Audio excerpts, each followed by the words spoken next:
안녕하세요. 매일 새로운 사연을 전하는 읽어주는 사연 라디오입니다. 구독과 좋아요, 많은 공유 부탁드립니다. 오늘의 사연 시작하겠습니다. 안녕하세요. 결혼한 지 올해로 4년 차인 30대 주부입니다. 제가 이렇게 사연을 쓰게 된 건 염치 없는 빈대 같은 신우 때문이에요. 남편과는 지인의 소개로 만났습니다.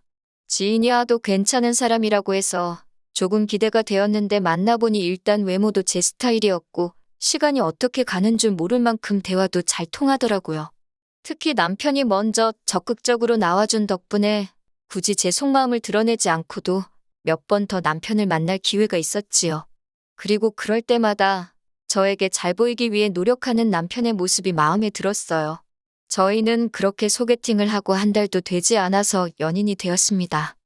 서로 다른 환경에서 자란 남녀가 만났으니 아예 다툼이 없을 수는 없었지요. 저희 역시 총 2년 반을 만났는데 그 기간 동안 어느 다른 연인들처럼 별것도 아닌 일에 토라지고 서운해하고 그런 적도 있었고요. 하지만 결국엔 서로가 아니면 안 된다 생각했고 부부의 영까지 맺게 되었습니다. 이때만 하더라도 저와 남편 두 사람 인생에 다른 어떤 문제가 생길 거라고는 상상도 못했네요. 남편에겐 위로 4살이 많은 신우가 있어요. 시집도 제법 일찍 가서 10살 난 딸아이를 키우고 있지요. 신우는 전업주부이고 신우 남편은 학원에서 영어를 가르친다는데 스타 강사 뭐 그런 건 아니라서 벌이가 아주 넉넉지는 않다고 들었습니다. 그래도 결혼할 때 개혼이기도 했고 방시만 하더라도 어머님 아버님 형편이 저희 할 때보단 나아서 이것저것 많이 챙겨주셨대요. 신우 시댁에서도 도움을 많이 주셨고요. 말이 나와서 말이지만 저나 남편은 뭐 딱히 받은 거 없이 결혼했어요. 남편이나 저나 일단 다행히 직장은 그럭저럭 좋은 곳에 다니고 있습니다. 둘이 합쳐서 이것저것 빼고 월 실수령액이 1,000 정도 되고요. 요새 워낙 잘 버는 사람들이 많아서 1,000만 원 가지고 어디 가서 방구도 못 낀다던데. 아무튼 그래도 저희는 만족하면서 살고 있습니다. 아직 나이가 없으니 좀 더 여유 있게 느껴지는 것도 같고요. 하지만 앞서 지나가듯 말했듯이 저희 어머님 아버님은 형편이 녹록지 않으세요. 아버님이 회사를 다니고 계실 땐 괜찮았는데 당신 예상보다 이른 나이에 회사에서 나오셔야 했거든요. 그런데 아버님이 언젠가 만취 상태가 되셔서 저와 남편을 붙들어 놓고 말씀하시길 어머님이 동네 아주머니들하고 부동산 투자한답시고 여기저기에 돈도 안 되는 땅을 어지간히 사신 모양이 돼요. 요새 뉴스에도 기획 부동산이니 뭐니 말이 많았잖아요. 그래도 아버님은 그동안 같이 살부대 끼고 산 정이 있어서 어머님께 대놓고 싫은 소리는 못 하셨던 것 같고 어머님도 어머님대로 저희한테 하시는 말씀이 아버님이 저렇게 일찍 회사에서 나올 줄 누가 알았겠냐고요. 뭐 사는 게 다 계획대로 되지 않으니까요. 그러면 친정으로부터는 왜 도움을 못 받았냐? 물론 친정은 시댁에 비하면 상황이 낫긴 해요. 일단 자식도 저 하나밖에 없고 저희 친정아버지는 당신 개인 사업을 하고 계셨거든요. 규모가 큰 건 아닌데 적어도 정년이랄 게 없기도 했고 아버지가 사업하시는 건물이 3층짜리긴 해도 아버지 본인 소유였으니까요. 정확히 말하자면 대출이 남아있었으니 은행과 친정아버지의 공동 소유예요. 그래서 그냥 이것저것 따지기도 머리 아프고 받지 말자 했어요. 양가 도움 없이 우리 둘만의 힘으로 시작해서 자리 한번 잘 잡아보자고요. 신혼집은 시댁 근처에 얻게 되었는데 이유는 단순했어요. 제가 결혼식을 2달 앞둔 시점에 회사 사무실이 이전을 했는데 그게 바로 시댁에서 차로 10분 거리였거든요. 게다가 시댁이 있는 곳이 서울치고 땅값이 조금 싸요. 저희 예산은 정해져 있었고 그 무렵 저는 서울 집값에 놀라서 학을 떼고 있었거든요. 상황이 저로 하여금 시댁 근처에 집을 얻게 하대요. 시댁 근처에 집을 얻은 것까지는 솔직히 그래도 크게 개의치 않았습니다. 그렇다고 어머님 아버님 성격에 저희 집을 막 드나드실 분들도 아니셨고 하지만 저희가 결혼식을 올리고 한 반년쯤 지났을 때였어요. 신혼의 가족이 시댁 근처로 이사를 온다고 하더라고요. 원래는 차로 1시간 정도 떨어진 거리에 살고 있었는데 이사를 오는 이유가 신혼의 딸이 학교에 적응을 하지 못했던 모양이에요. 친구들하고 사이도 안 좋고 이래저래 마음고생을 많이 했다고요. 그러니까 이제 애 정서에 도움이 되게 손녀 예뻐해주는 외할머니 외할아버지 곁에 있게 하겠다는 게 신우의 말이었습니다. 솔직히 시조카를 생각하면 어린 아이를 상대로 이런 말을 하는 게 어이없기는 한데 별로 정이 안 가요. 시댁 식구들 모인 자리에서 일부러 제 신체 특정 부위를 말하며 작은 아빠는 잘생겼는데 작은 엄마는 못생겼다 그러고 이게 제 입으로 말하자니 낯뜨겁고 유치한데 일단 저요. 어디 가서 못생겼다 소리 들어본 적 없어요. 그런데 아무리 어린애가 악의 없이 하는 소리라고 해도 사람들 앞에서 번번이 제 외모를 지적하니 속이 상하긴 하더라고요. 신우는 그 옆에서 자기 딸을 말리기는커녕 역시 자기 딸이 자기를 닮아서 보는 눈이 있다는 소리나 해대니까 더 짜증도 났고요. 심지어 한 번은 고 10살짜리 시조카가 한다는 말이 자기는 저희 남편 그러니까 작은아빠랑 나중에 결혼할 거라고 그러니까 저더러 작은아빠랑 이혼하라나요. 요새 10살짜리들은 제가 어렸을 때랑은 또 다른가 보지요. 그래도 그렇지 어린애가 어떻게 어른한테 이혼 소리를 아무렇지도 않게 하나 싶어서 충격적이대요. 그런데 신우는 제가 그런 시조카를 예뻐하지 않는다고 엄청 서운해해요. 하지만 제 입장에서는 피 한 방울 안 섞인 데다가 하는 짓도 얄미운 시조카한테 무슨 정이 그렇게 가겠어요? 그리고 무엇보다 신우도 하는 짓이 얼마나 얄미운지 얌체가 따로 없거든요. 처음에는 몰라서 긴가민가 하고 당해주기 일쑤였지만 시간이 지나 신우하는 짓이 눈에 빤히 읽히기 시작하니까 저도 방어한답시고 머리를 쓰게 되고 가족 모임이 있을 때마다 그런데 에너지 낭비를 해야 된다는 사실 자체가 너무 스트레스더라고요. 사실 처음부터 그랬던 건 아니에요. 처음에 신우가 이사 오고 2~3달 동안은 잘 지내보려고 했지요. 어쨌든 애가 얼마나 힘들어했으면 이사까지 결심했을까 싶었으니 잘해주고 싶었던 게 진심입니다. 그런데 신우는 이후로 걸핏하면 저희 남편이나 저에게 전화를 해서는 잔심부름을 시키더라고요. 반찬 해놨으니 어머님 댁에 가져다 드리라던가 퇴근길에 뭐 좀 사다 달라거나 주말에 가구 조립을 해야 되는데 저희 남편더러 하라고 하질 않나. 시도 때도 없이 울려대는 휴대폰 전화벨 소리에 정말 노이로제에 걸리겠다 싶었습니다. 나중엔 남편 핸드폰이고 제 핸드폰이고 그냥 신우 얼굴에 집어 던지고 싶은 정도였지요. 결국 남편더러 우리가 그 집 머슴도 아니고 어지간히 드나들자고 그리고 신우는 전업인데 자기가 할 만한 일은 알아서 해야지 왜 맞벌이하는 당신과 나를 이렇게 불러대냐 따져댔네요. 신우의 얄미운 짓은 거기서 끝이 아니었습니다. 한 번은 시할아버지 병문안에 가게 되었어요.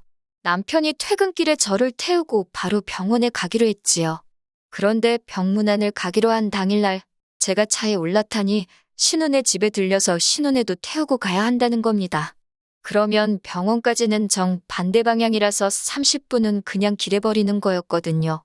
가뜩이나 피곤해 죽겠는데 왜 거길 들리냐고 따로 가자 하니까 신우네가 2차로 다니면 기름값 아깝다고 자기들을 태우고 가랬대요. 어이가 없어서 저희 기름은 누가 공짜로 넣어주나요? 그렇지만 그런 걸로 왈가왈부할 힘도 없어서 알았다 했습니다. 그렇게 신우네까지 태우고 병원에 도착했어요. 신우도 보아하니 빈손으로 왔길래 저는 편의점에서 음료수라도 한 박스 살 거라니까 자기 것도 일단 좀 사달래요. 자기가 돈은 바로 계좌이체 해준다면서요.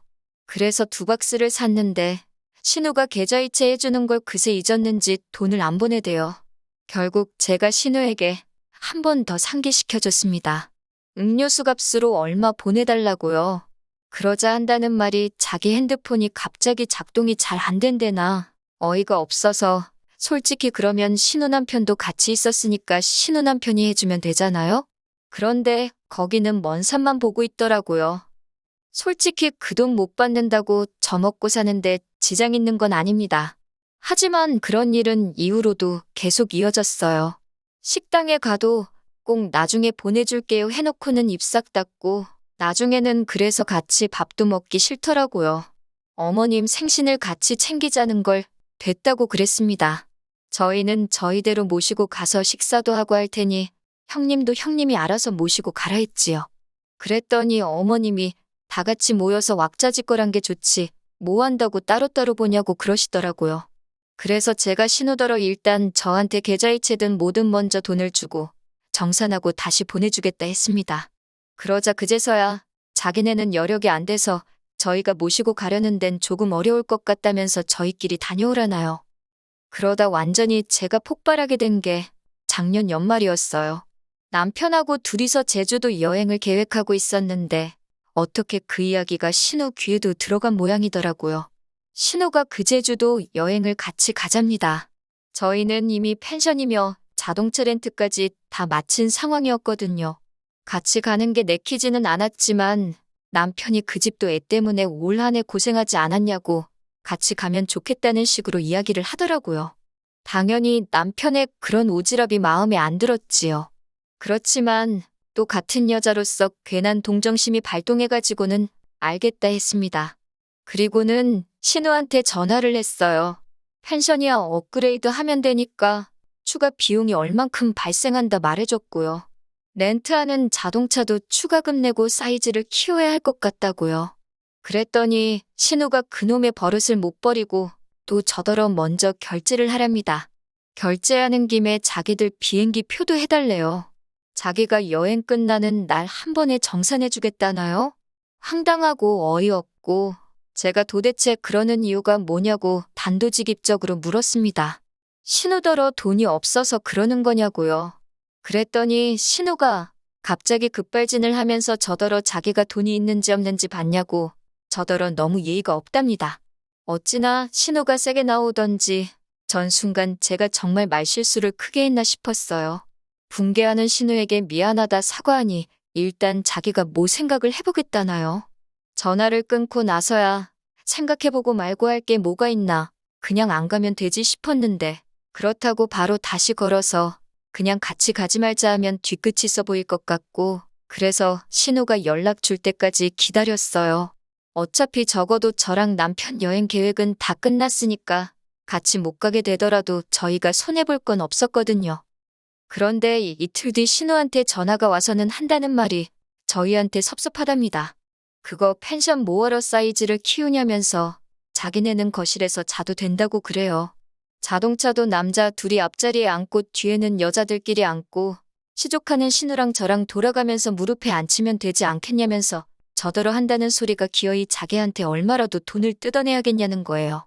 진짜 속사정 모르는 사람이 들으면 제가 무슨 신우한테 삥이나 뜯는 사람으로 보이겠다 싶대요. 저도 그때는 화도 나고 짜증이 나서 이럴 거면 같이 안 간다고 했어요. 제가 뭐하러 그 불편을 겪어가면서 형님네랑 여행을 가느냐고 형님네는 알아서 가시라고 저는 그냥 계획했던 대로 남편이랑 둘이 가겠다 했지요. 그랬더니 그때부터 아주 신우가 사람을 집요하게 괴롭히더라고요. 일단 어머님께 전화를 걸어서 뭐라고 했는지 어머님께서 남편에게 전화를 걸어 네 마누라 입단속 좀 하라 그랬답니다. 그까짓 거 돈 몇 푼 좀 번다고 유세 부리는 거 아니라고 했다나요. 모르는 사람한테 적선도 하는 세상인데 그거 어렵게 사는 신우한테 돈 몇 푼 쓰는 게 아까워서 그러냐고. 제가 남편더러 그 소리를 듣고 당신은 가만히 있었냐 그러니까 어머님이 너무 화가 많이 나셔서 자기는 그냥 듣고만 있었다는데 그 소리를 들으니 남편도 꼴도 보기 싫더라고요. 하지만 이내 남편이 자기가 잘못했다면서 다음에 어머님께 앞으로 말씀 조심하시라고 이야기하겠다며 사과를 하대요. 어머님의 불호령이 떨어졌지만 그렇다고 제가 신우한테 다시 전화를 해서 뭐 사과라도 하고 여행 같이 가자고 어르고 달랠 일이 뭐가 있었겠어요. 아무 일도 없었던 것처럼 신우에게 연락하지 않고 저는 평소와 다름없는 하루하루를 보내며 여행 가는 날만 기다리고 있었지요. 그런데 여행을 3일인가 앞두고 신우한테 연락이 왔어요. 뭐라냐면 시조카만이라도 데려가 달랍니다. 시조카가 제주도를 한 번도 못 가봤다면서 데리고 가달래요. 저도 너무 기가 빨려서 돈은 어쩔 거냐고 물었습니다. 가타부타 설명하기도 싫었고 가서 그 싸가지 없는 시조카에 수발될 생각을 하니 벌써부터 짜증이 났지만 어머님한테 싫은 소리 듣는 것도 그에 못지않게 스트레스라 그냥 돈 얘기부터 했어요. 그랬더니 신우가 한숨을 푹 내쉬더니 애가 먹으면 얼마나 먹고 자리를 차지하면 얼마나 차지하느냐고 저한테 너무 인색하답니다. 어이가 없어서 애 비행기 티켓은 안 사냐고 애는 뭐 걸어서 제주도 갈 거냐고 따졌어요. 그랬더니 신우도 아차 싶었는지 멈칫하더니 그건 저희더러 내달랍니다. 애한테 주는 크리스마스 선물이다 생각하고요. 솔직히 제주도 가는 거 그거 얼마 하지 않아요. 제가 평소에 신우랑 사이가 좋고 시조카도 예뻐했으면 왜 못 데려가겠어요. 당연히 데려가고 비행기표도 사주고도 남지요. 그런데 평소에 제가 신우한테 당한 게 있고 얼마나 힘이 들었는데 제가 그렇다고 돈을 쌓아놓고 사는 사람도 아니고 막말로 돈을 마늘밭에 묻어도 묻어놓지. 그렇게 쓰기는 싫더라고요. 그래서 그렇게는 안 되겠다 했습니다. 그리고는 신우더러 윗사람이면 윗사람답게 행동하시라고 너무 염치가 없는 거 아니냐고 한마디 했네요. 남사스럽고 창피하지도 않냐 하니까 신우가 저더러 너나 똑바로 살랍니다. 남들은 조카라고 하면 퍼주기 바쁘고 시어머니랑 신우 알기를 하늘같이 안다는데 저더러 싸가지가 있네 없네. 그때부터는 뭐 솔직히 논리 같은 건 없었고 신우가 그냥 어떻게든 저를 끌어내리려고 억지만 써서 상대해줄 가치도 못 느끼겠더라고요. 그래서 그냥 마음대로 떠드세요 하고 전화 끊어버렸어요.